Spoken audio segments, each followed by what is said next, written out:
দেখেন প্রিয় বন্ধুরা, একটি ছেলে কাজ করতেছে। তো ছেলেটির বয়স কত? একেবারে কম বয়সী মনে হচ্ছে আমার কাছে। আচ্ছা ভাইয়া, তোমার নাম কি?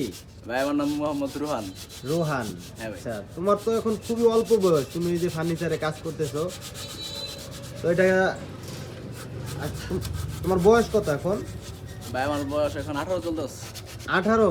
জি ভাই। তো অনেক কম বয়সে, তুমি এই কম বয়সে যেখানে ফার্নিচারে, তুমি কি কাজ পুরোপুরি শিখছো?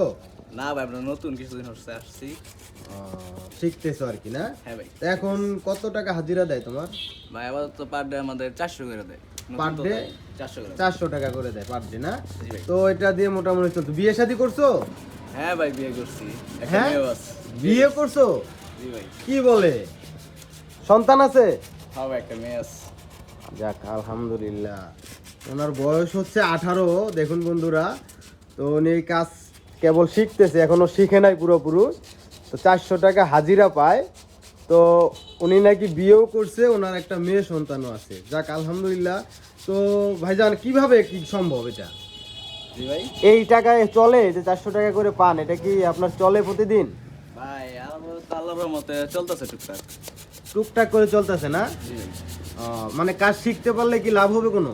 হ্যাঁ ভাই, এগুলো কাজ শিখতে পারলে ভাই লাভ আছে। মানে কাজটা শিখতে পারলে তাহলে আরো বেশি হবে বেতন। জি ভাই। আচ্ছা ঠিক আছে, মূলত কাজটা শিখতে হবে তোমার, কারণ যেহেতু তোমার সংসার জীবন তুমি জড়ায় ফেলাইছো, এখন তোমার চিন্তা ভাবনা থাকতে হবে যে তাড়াতাড়ি দ্রুত কাজটা শেখার। জি ভাই। ঠিক আছে বন্ধুরা, এখন আপনারাই বলেন।